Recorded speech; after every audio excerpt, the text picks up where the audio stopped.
আল্লাহর পয়গম্বর হযরত মূসা আলাইহিস সালাতু ওয়াস সালাম আল্লাহ পাক রব্বুল আলামিনের নিকটতম নবী ছিলেন। আল্লাহ রব্বুল আলামিনের সাথে প্রতিনিয়ত কথা বলতেন। হযরত মূসা আলাইহিস সালাতু ওয়াস সালাম প্রতিদিন আল্লাহর সাথে কথা বলতেন। কথা বলার মাঝে একদিনের ঘটনা, হযরত মূসা আলাইহিস সালাতু ওয়াস সালামের কাছে রাস্তার মাঝে তিন ব্যক্তির সাথে সাক্ষাৎ হয়ে গেল। প্রথম নম্বর ব্যক্তি হযরত মূসা আলাইহিস সালাতু ওয়াস সালামকে বলছেন, আল্লাহর পয়গম্বর, হে মূসা, আমি যে কোটি কোটি টাকার মালিক, সম্পদ হয়েছে আমার, আমি বড়লোক, আমি ধনী, আমি কিভাবে এই ধন দৌলত কমাতে পারি? আমি তো টাকা পয়সার হিসেব রাখতে পারি না। আমি এত বড় লোক, মাল সামানার হিসেব রাখতে পারি না।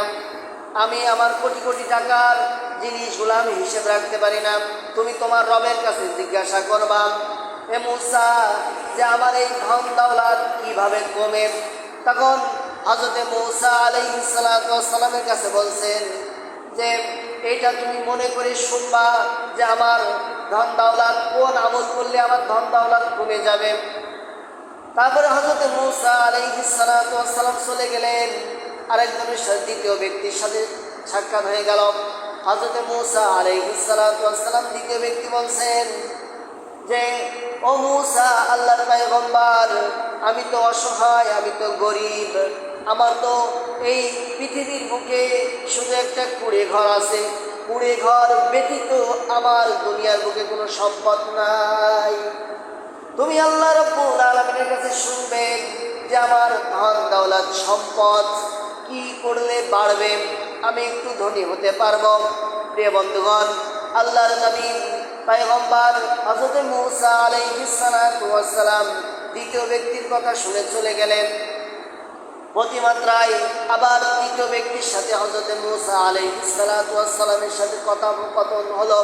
হযরত মূসা আলাইহিস সালাতু ওয়াস সালাম আল্লাহর পয়গম্বরকে বলছেন, ওই তৃতীয় ব্যক্তি আল্লাহর পয়গম্বরকে বলছেন, হে মূসা, তুমি তোমার রবের কাছে জিজ্ঞাসা করবা যে আমাকে আল্লাহ রাব্বুল আলামিন কি জন্য সৃষ্টি করেছেন। তৃতীয় ব্যক্তির তো কোনো হাত পা নাই, তৃতীয় ব্যক্তি পঙ্গু। তা বললেন যে আমাকে কি জন্য আল্লাহ রাব্বুল আলামিন তৈরি করেছেন, এই কথা শুনবা। তৃতীয় ব্যক্তির কথা শুনেন হযরত মূসা আলাইহিস সালাতু ওয়াস সালাম তুর পাহাড়ে চলে গেলেন। চলে যাওয়ার পরে আল্লাহ রাব্বুল আলামিনের কাছে বলছেন, আয় আল্লাহ তাআলা, আসার সময়, তোমার কাছে আসার সময় তিনটা ব্যক্তি আমাকে প্রশ্ন করেছে। নাম্বার 1, প্রথম নম্বর ব্যক্তি বলেছেন যে আমি কিভাবে ধন দৌলত কমাবো, তুমি বলে দাও। তখন আল্লাহ রাব্বুল আলামিন প্রশ্নের উত্তর দিলেন, সে বেশি করে যাকাত দেওয়া বন্ধ করে দেয় এবং আমার শুকরিয়া আদায় করা বন্ধ করে দেয়। যদি এই দুইটা করতে পারে তাহলে আমি আল্লাহ রাব্বুল আলামিন তাকে গরিব বানিয়ে দেব। প্রিয় বন্ধুগণ, দ্বিতীয় ব্যক্তির প্রশ্ন, হযরত মূসা বলছেন, হে আমার রব। দ্বিতীয় ব্যক্তি বলেছেন যে তার পৃথিবীর বুকে একটা কুড়ে ঘর আছে, সে কুড়ে ঘর, তার সম্পত্তি নাই, যে একবেলা খেলে আর একবেলা খেতে পারে না, সে কিভাবে এই বিপদ থেকে পরিত্রাণ পাবে? তখন আল্লাহ রাব্বুল আলামিন বললেন, ওই বান্দিকে বেশি বেশি করে আমার শুকরিয়া আদায় করতে বলবেন। যদি আমার শুকরিয়া আদায় করে আমি আল্লাহ রাব্বুল আলামিন তার নিয়ামতকে বাড়িয়ে দেব। কোরআনে কারীম বলেন, লা ইন শাকারতুম লা আযীদান্নাকুম ওয়া লা ইন কাফারতুম ইন্না আযাবী লাশাদীদ। যেই বান্দা বান্দিগুলা আমি আল্লাহ রাব্বুল আলামিনের শুকরিয়া আদায় করবে, আমি আল্লাহ রাব্বুল আলামিন তার নিয়ামতকে বাড়িয়ে দেব। সুবহানাল্লাহ। তবে আল্লাহ রাব্বুল আলামিনের কাছে দ্বিতীয় নম্বর ব্যক্তির প্রশ্ন হয়ে গেল, দ্বিতীয় নম্বর ব্যক্তির উত্তর হয়ে গেল। তৃতীয় নম্বর ব্যক্তির উত্তর, হযরত মূসা বলছেন, আয় আল্লাহ তাআলা, তৃতীয় ব্যক্তির সাথে কথা হয়েছে, তার তো হাত পা নাই, কিছুই নাই, সে তো বিকলাঙ্গ, সে তো তার পঙ্গু, সে তার কিছুই নাই, দুটো হাত নাই, পা নাই। তারপরে হযরত মূসা আলাইহিস সালাতু ওয়াস সালাম তার ব্যাপারে শুনলেন, হে আমার রব, তার ব্যাপারে একটু বলুন। আল্লাহ রাব্বুল আলামিন বললেন, তাকে তৈরি করা হয়েছে এই মাত্র যে জাহান্নামের একটা ছিদ্র আছে, এই ছিদ্রটা বন্ধ করার জন্য তাকে তৈরি করা হয়েছে। প্রিয় বন্ধুগণ, আসার সময় সেই প্রথম নম্বরের লাস্টের নম্বরের ব্যক্তির সাথে দেখা হয়ে গেল। আল্লাহ রাব্বুল আলামিনের সাথে কথা বলার পরে হযরত মূসা আলাইহিস সালাতু ওয়াস সালাম চলে আসলেন বাড়ির দিকে। সেই সময় তৃতীয় নম্বর ব্যক্তির সাথে দেখা হলো। তৃতীয় নম্বর ব্যক্তি বলছেন, হে আল্লাহর পয়গম্বর হযরত মূসা আলাইহিস সালাতু ওয়াস সালাম, আল্লাহ রাব্বুল আলামিন আমার ব্যাপারে কি বলেছেন? হযরত মূসা বলেন, হে পঙ্গ, তোমার ব্যাপারে বলেছেন যে তোমাকে আল্লাহ রাব্বুল আলামিন এই জন্য সৃষ্টি করেছে, জাহান্নামের একটা ছিদ্র আছে, এই ছিদ্রটা বন্ধ করার জন্য তোমাকে সৃষ্টি করেছে, তোমাকে তৈরি করেছে। তখন পঙ্গ ব্যক্তিটা আল্লাহর শুকরিয়া আদায় করলেন, আলহামদুলিল্লাহ রাব্বিল আলামিন, আল্লাহ রাব্বুল আলামিন আমাকে যাই হোক একটা কাজের জন্য তৈরি করেছে। যখনই আল্লাহ রাব্বুল আলামিনের শুকরিয়া আদায় করলো, আল্লাহ রাব্বুল আলামিন পায়ের জায়গায় পা দিয়ে দিলেন, হাতের জায়গায় হাত দিয়ে দিলেন, পুরো শরীরটা আল্লাহ রাব্বুল আলামিন সুস্থ করে দিলেন। প্রিয় বন্ধুগণ, 3 নম্বর ব্যক্তির কথা হয়ে গেল। এবার 2 নম্বর ব্যক্তি দেখেন, সামনের দিক থেকে হলে সে মাঝখানে, শেষের দিক থেকে হলেও সে মাঝখানে। প্রিয় বন্ধুগণ, 2 নম্বর ব্যক্তির সাথে সাক্ষাৎ হয়ে গেল। তখন বলছেন যে আল্লাহর পয়গম্বর হযরত মূসা আলাইহিস সালাতু ওয়াস সালাম, আল্লাহ রাব্বুল আলামিন আমার ব্যাপারে কি বলেছেন? প্রিয় বন্ধুগণ, এদিকে একটু গভীর লক্ষ্য দিতে হবে। মহিলাদের ধৈর্য কম, যেহেতু সে বুড়ি, তার ধৈর্য কম। প্রিয় বন্ধুগণ, সেই সময় হযরত মূসা বললেন, তুমি বেশি বেশি করে আল্লাহ রাব্বুল আলামিনের শুকরিয়া আদায় করবে এবং আল্লাহ রাব্বুল আলামিনের তাসবিহ জপবে।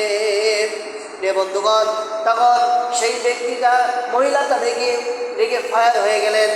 দূর চাই, আমি চাইলাম যে আল্লাহর কাছে সম্পদ বাড়ানোর জন্য, কিন্তু আল্লাহ রাব্বুল আলামিন আমাকে বলল ধৈর্য ধারণ করতে।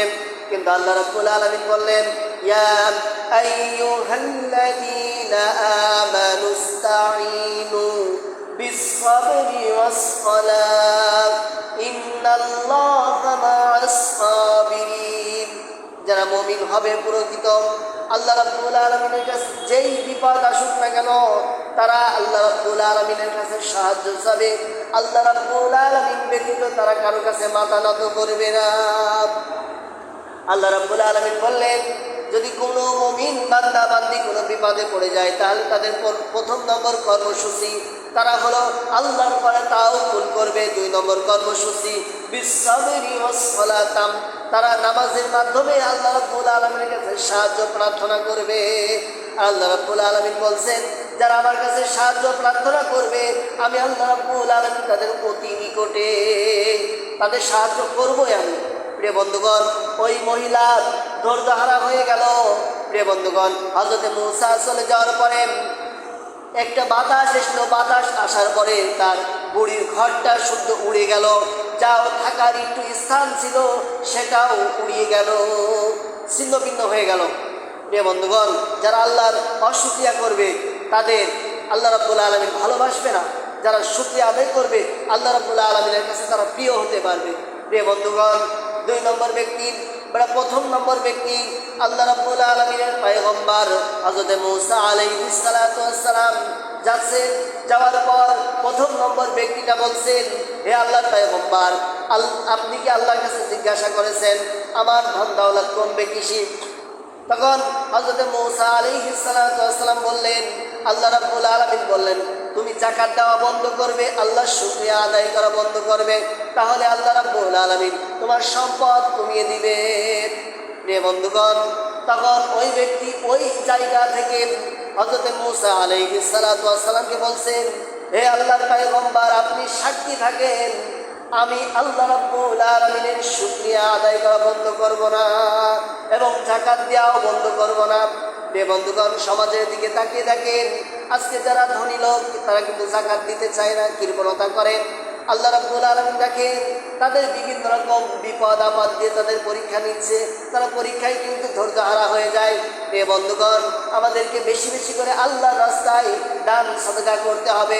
প্রিয় ভাইয়েরা, এই 3 ব্যক্তির মতো হওয়া যাবে না, ধৈর্যহারা হওয়া যাবে না। এই প্রথম 3 নম্বর ব্যক্তি থেকে আপনার শিক্ষা নিতে হবে এবং 2 নম্বর ব্যক্তির মতো হওয়া যাবে না। প্রথম নম্বর ব্যক্তির ভিতরে শিক্ষা, 2 নম্বর ব্যক্তির ভিতরে শিক্ষা। আল্লাহ রাব্বুল আলামিন যেন এই শিক্ষা অনুযায়ী আমাদের কাজ করার তৌফিক দান করুন। সকলে বলে আমিন।